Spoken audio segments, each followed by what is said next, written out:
एक नए टॉपिक में फिर से आपका स्वागत है।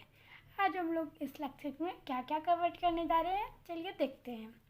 पहला तो कवर करेंगे कंडक्टर क्या होता है, फिर दूसरा देखेंगे कि टाइप्स ऑफ कंडक्टर क्या होता है, और फिर देखेंगे कि रेजिस्टेंस क्या होता है, फिर देखेंगे कंडक्टेंस क्या होता है, फिर देखेंगे स्पेसिफिक रेजिस्टेंस क्या होता है, फिर स्पेसिफिक कंडक्टेंस, फिर उसके बाद मोलर कंडक्टेंस, फिर उसके बाद इक्विवेलेंट कंडक्टेंस। इस लेक्चर में जो है यही देखेंगे और देखते हैं चलिए कैसे इसको हम लोग कैसे इजीली समझ सकते हैं। तो वीडियो में बने रहें और आगे चलिए देखते हैं। सबसे पहले तो हम लोग देखेंगे कि कंडक्टर क्या होता है। Conductor are such substance which allow electric current to flow through them। मतलब कि कंडक्टर वो सब्सटेंस है जो इलेक्ट्रिक करंट को फ्लो करने की परमिशन देता है। मतलब कि ऐसा मटेरियल, ऐसा सब्सटेंस जिसमें इलेक्ट्रिक करंट फ्लो हो, वो होता है कंडक्टर। क्या जो ऐसा मटेरियल, ऐसा सब्सटेंस जिसमें इलेक्ट्रिक करंट को फ्लो करने की परमिशन दे, वो होता है कंडक्टर। ठीक है, इसके एग्जांपल्स हो गए मेटल्स। पहला एग्जांपल तो मेटल्स जैसे copper, aluminium, silver, iron, aluminium, ये वगैरह वगैरह, ये मेटल्स हो गए। मेटल्स में जो आ गए मेटल्स, इसका एग्जांपल है कंडक्टर का। Aqueous solution of acid, aqueous solution of acid भी एक कंडक्टर का एग्जांपल है। दूसरा एग्जांपल बेस, फिर अगला एग्जांपल सॉल्ट भी एक कंडक्टर का एग्जांपल है। तीसरा फ्यूज्ड सॉल्ट और इम्प्योर वाटर, इम्प्योर H2O भी कंडक्टर का एक एग्जांपल है। ठीक, अब हम लोग देखेंगे टाइप्स ऑफ कंडक्टर क्या होता है। टाइप्स ऑफ कंडक्टर, कितने टाइप्स के होते हैं कंडक्टर? दो ही तरह के कंडक्टर होते हैं, एक मेटालिक कंडक्टर और इलेक्ट्रोलाइटिक कंडक्टर। केमिस्ट्री के इस चैप्टर में हम लोग दो तरह के ही कंडक्टर पढ़ेंगे, एक मेटालिक कंडक्टर और इलेक्ट्रोलाइटिक कंडक्टर। ठीक है, अब हम लोग देखते हैं कि इलेक्ट्रोलाइटिक कंडक्टर क्या होता है। पहले तो हम लोग देखेंगे कि इलेक्ट्रोलाइटिक कंडक्टर क्या होता है। वो सच सब्सटेंस या कंडक्टर जो कंडक्ट करे इलेक्ट्रिक करंट को। मतलब कि वो सब्सटेंस या कंडक्टर जो इलेक्ट्रिक करंट को कंडक्ट करे through ions aqueous solution in मॉल्टन state. मतलब कि वो सब्सटेंस या कंडक्टर जो आयंस एक्वस सॉल्यूशन को मॉल्टन स्टेट में इलेक्ट्रिक करंट को कंडक्ट करते हैं। वो सब्सटेंस जो मॉल्टन स्टेट में आयंस और एक्वस सॉल्यूशन को इलेक्ट्रिक करंट में कंडक्ट करते हैं, इलेक्ट्रिक करंट को कंडक्ट करते हैं, वो होते हैं इलेक्ट्रोलाइटिक कंडक्टर। मतलब कि वो सब्सटेंस या कंडक्टर जो मॉल्टन स्टेट में आयंस और एक्वस सॉल्यूशन के थ्रू इलेक्ट्रिक करंट को कंडक्ट करते हैं, वो होते हैं इलेक्ट्रोलाइटिक कंडक्टर। ठीक है, अब आप लोग सोच रहे होंगे कि मॉल्टन स्टेट क्या होता है। मॉल्टन स्टेट मतलब less than solid and more than liquid जो स्टेट होती है। मतलब सॉलिड से कम और लिक्विड से ज़्यादा जो स्टेट हो, मतलब उन दोनों के बीच में जो स्टेट होती है, वो होती है मॉल्टन स्टेट। ठीक, अब एग्जाम्पल इलेक्ट्रोलाइटिक के एग्जाम्पल। पहला इलेक्ट्रोलाइटिक कंडक्टर का पहला एग्जाम्पल वीक इलेक्ट्रोलाइट और दूसरा एग्जाम्पल स्ट्रॉन्ग इलेक्ट्रोलाइट। ठीक है, ये तो समझ आ गया ना। अब दूसरा देखते हैं मेटालिक कंडक्टर। मेटालिक कंडक्टर क्या होता है? वो सब्सटेंस जो इलेक्ट्रिक करंट को इलेक्ट्रॉन्स के मूवमेंट से, जो केमिकल रिएक्शन में बिना किसी चेंज के, मतलब कि कोई केमिकल रिएक्शन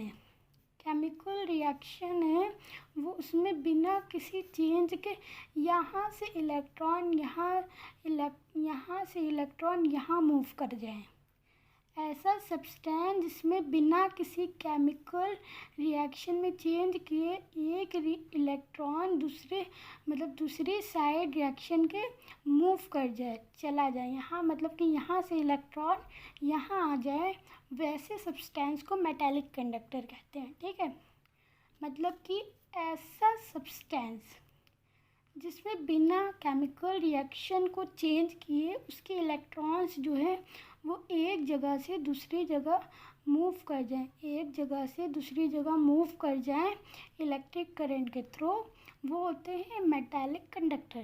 ठीक, इसका एग्जांपल जैसे हो गया copper, aluminium, gold, silver, graphite, ये सब। ठीक है, ग्रेफाइट तो एक नॉन मेटल होता है, लेकिन ये मेटालिक कंडक्टर में आता है।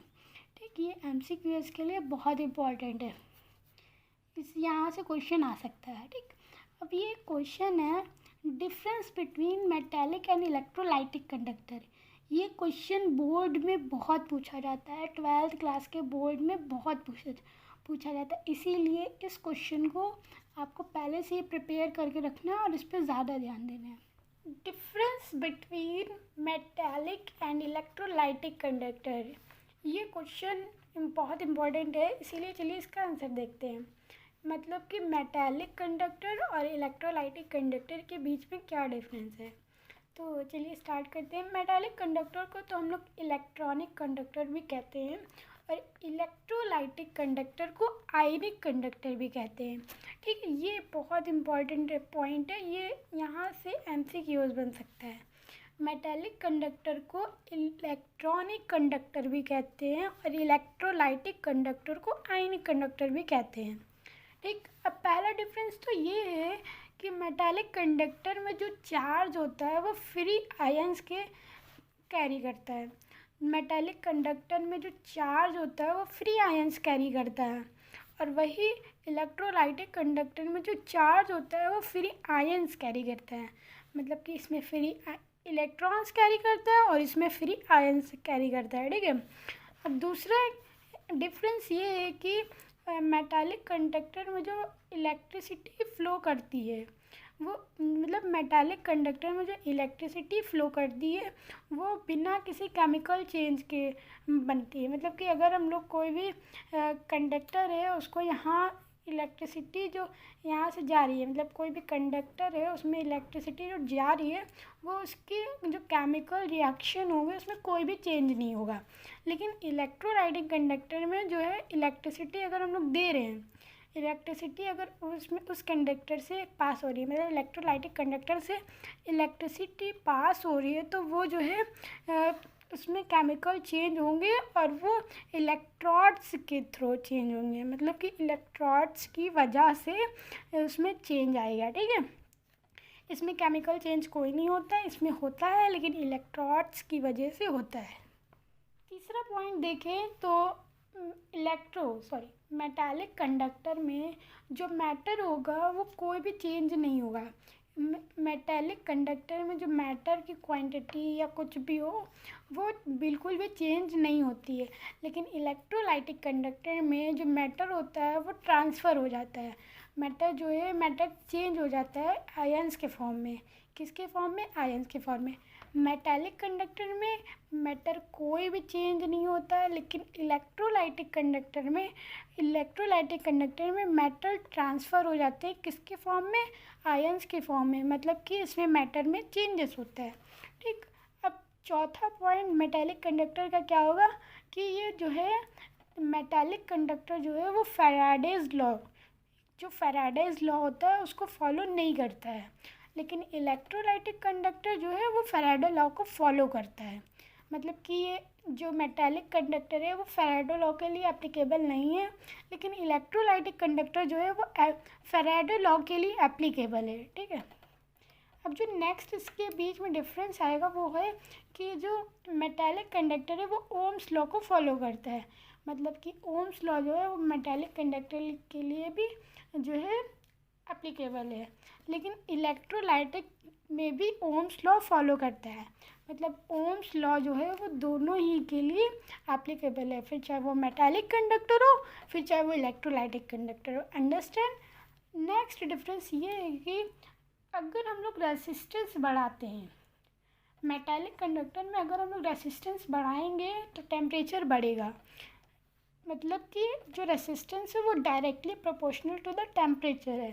लेकिन इलेक्ट्रोलाइटिक कंडक्टर में जो रेसिस्टेंस है को अगर हम लोग बढ़ाएंगे तो टेम्परेचर घटेगा, और अगर हम लोग रेसिस्टेंस घटाएंगे तो टेम्परेचर बढ़ेगा। इसका मतलब कि जो रेसिस्टेंस है वो इन्वर्सली प्रोपोर्शनल टेम्परेचर है, इन्वर्सली प्रोपोर्शनल है टेम्परेचर के। मतलब कि अगर हम लोग रेसिस्टेंस कम करेंगे तो टेम्परेचर बढ़ेगा, और अगर हम लोग रेसिस्टेंस बढ़ाएंगे तो टेम्परेचर कम होगा। किसमें? इलेक्ट्रोलाइटिक कंडक्टर में।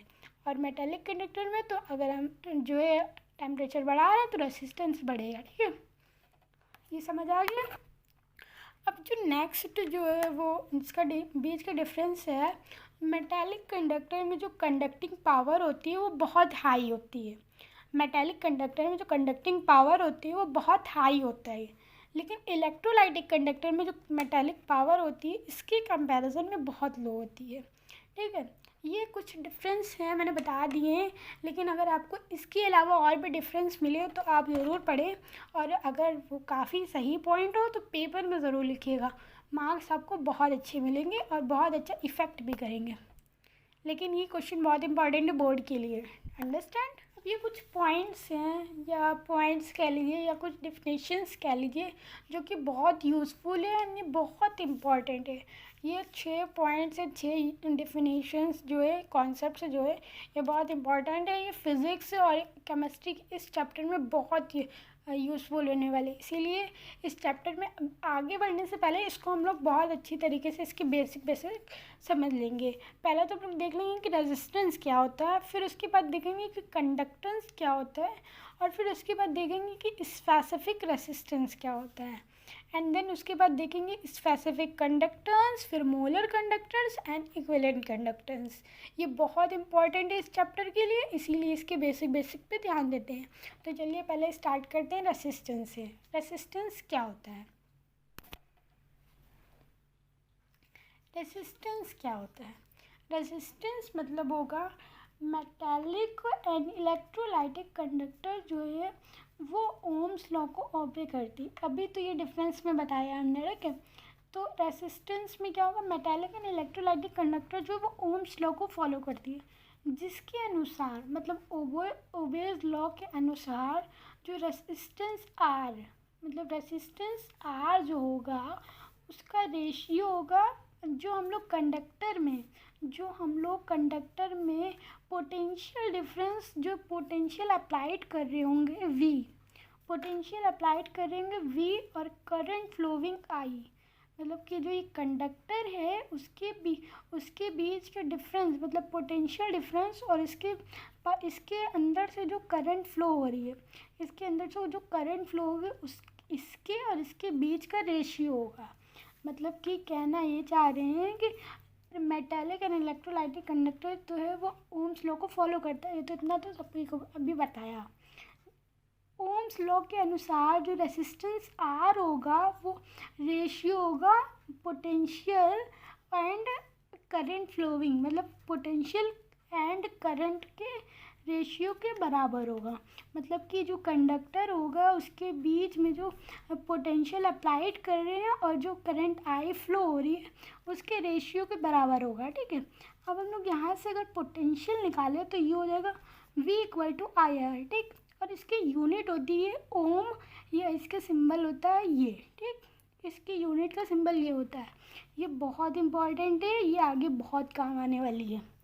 ठीक, अब हम लोग देखेंगे कि कंडक्टेंस क्या होता है। कंडक्टेंस क्या होता है? कंडक्टेंस जो है कंडक्टर का, मतलब कंडक्टर का जो कंडक्टेंस होगा वो रेसिस्टेंस के रेसिप्रोकल के बराबर होगा।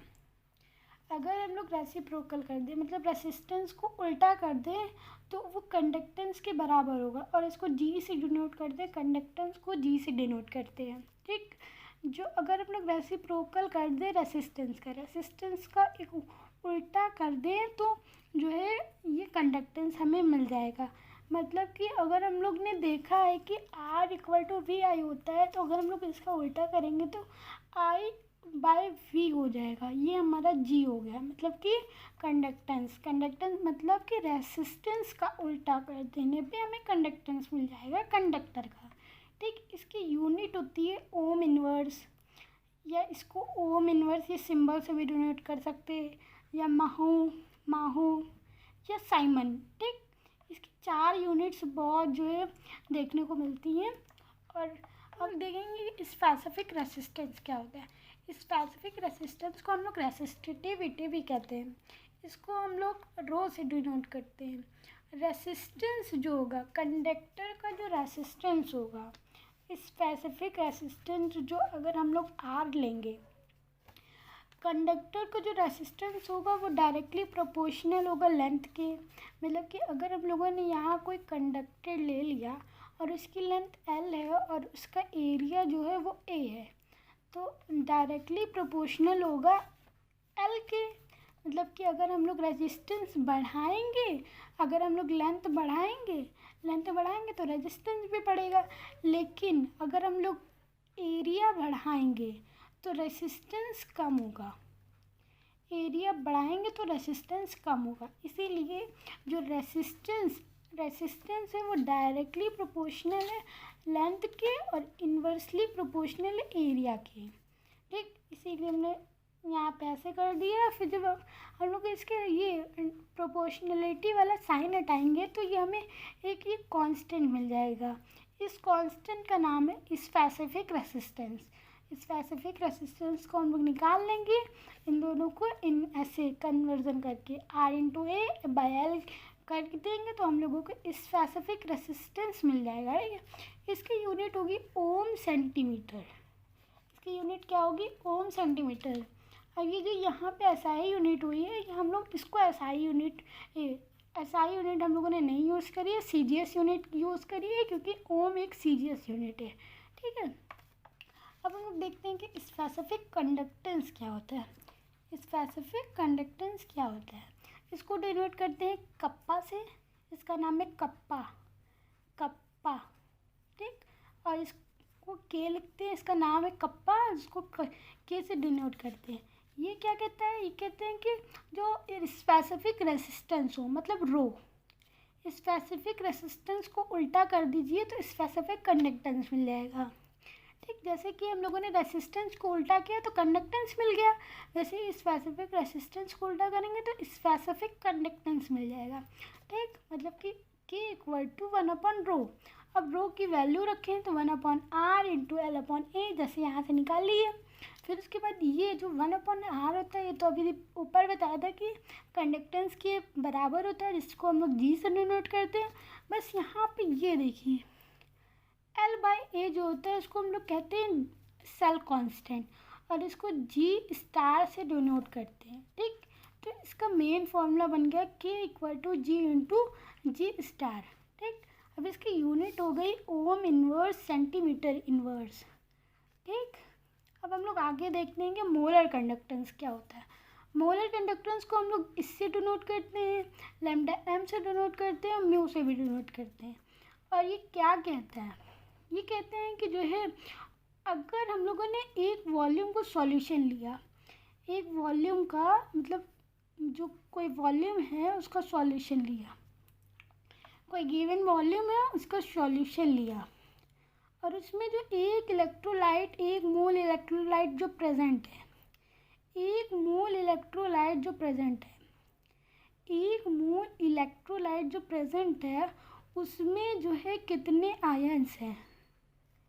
एक जो हम लोगों का गिवन वॉल्यूम है, उसमें हम लोगों ने एक मोल इलेक्ट्रोलाइट लिया, और उस एक मोल इलेक्ट्रोलाइट में कितने आयन्स प्रेजेंट हैं वो बताता है मोलर कंडक्टेंस।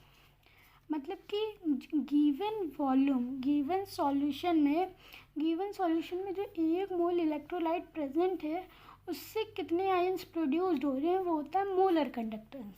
ठीक है, मोलर कंडक्टेंस को कैसे डिनोट करते हैं? ऐसे, और = में कहते हैं कि मोलर कंडक्टेंस का मेनली ये वाला साइन होता है, तो ये बराबर होता है kappa into volume. Kappa into volume, ये याद करने वाली इक्वेशन है। इसको याद कर लीजिएगा। लेकिन यहाँ पे v की वैल्यू जो है, यहाँ पे v की जो वैल्यू है वो 1000/m यूज़ करते हैं। m मतलब मोलैरिटी है, सॉरी m मतलब मोलैरिटी, m मतलब मोलैरिटी, m मतलब मोलैरिटी, k इंटू v की वैल्यू 1000/m, m मतलब मोलैरिटी। तो उसका जो मेन फॉर्मूला हुआ ये वाला हो गया, और इसकी यूनिट जो होगी वो होगी ohm inverse centimetre square mole inverse. ठीक, अभी लास्ट जो अब बचता है हमारा ग्राम इक्विवेलेंट कंडक्टेंस। अब हम लोग देखते हैं कि इक्विवेलेंट कंडक्टेंस क्या होता है। इक्विवेलेंट कंडक्टेंस को ऐसे डिनोट करते हैं, मोलर कंडक्टेंस में m होता है और इसमें eq होता है। ये जो है, जैसे हम लोगों ने कोई वॉल्यूम दे दिया, हम लोगों को कोई वॉल्यूम दे दिया, तो उसमें जो सॉल्यूशन होगा, उसमें जो 1 ग्राम इक्विवेलेंट के 1 ग्राम इक्विवेलेंट इलेक्ट्रोलाइट, मतलब कि कोई सॉल्यूशन हमें दे दिया और उसके मतलब वॉल्यूम वाला जो सॉल्यूशन दे दिया, उसके 1 ग्राम इक्विवेलेंट के इलेक्ट्रोलाइट का 1 ग्राम में जो आयंस प्रोड्यूस होंगे वो होगा इक्विवेलेंट कंडक्टेंस। मोलर कंडक्टेंस में गिवन वॉल्यूम में एक मोल इलेक्ट्रोलाइट के कितना आयंस प्रोड्यूस हो रहा था, इसमें 1 ग्राम इलेक्ट्रोलाइट में कितना आयंस प्रोड्यूस होगा। डिफरेंस समझ में आया ना। इसमें 1 ग्राम इलेक्ट्रोलाइट में कितने आयंस प्रोड्यूस हो रहा था और इसमें 1 मोल में कितने आयंस प्रोड्यूस हो रहे, ये इन दोनों के बीच में डिफरेंस है। और बाकी तो सब सेम है, इसको भी ऐसे ही डिनोट करते हैं, molar equivalent conductance equal to kappa into volume, और इसकी v की वैल्यू होती है 1000/n। n जो है वो नॉर्मेलिटी है, बस इसका मेन फार्मूला ये बन गया, और यूनिट हमारी ये होगी ohm inverse centimetre square equivalent inverse. ठीक, अब इसका बाद जो है एक छोटा सा टॉपिक बचता है, relation between molar conductance and equivalent conductance. तब ये नेक्स्ट लेक्चर में हम लोग देखेंगे, बहुत ही छोटा सा टॉपिक है, बस 1-2 मिनट का ही है बस। तो इसके बाद थैंक यू, और अब नेक्स्ट लेक्चर में मिलते हैं। वीडियो थोड़ी सी भी अच्छी लगी हो तो लाइक और कमेंट में अपनी एक्सक्यूजेस, अपनी प्रॉब्लम्स ज़रूर बताइएगा, मैं उसको सॉल्व करने की कोशिश करूँगी। और अगर आपको नोट्स चाहिए होंगे तो मुझे पर्सनली बताइएगा, मैं आपको पर्सनली सेंड कर दूँगी। Okay, thank you, bye bye, take care.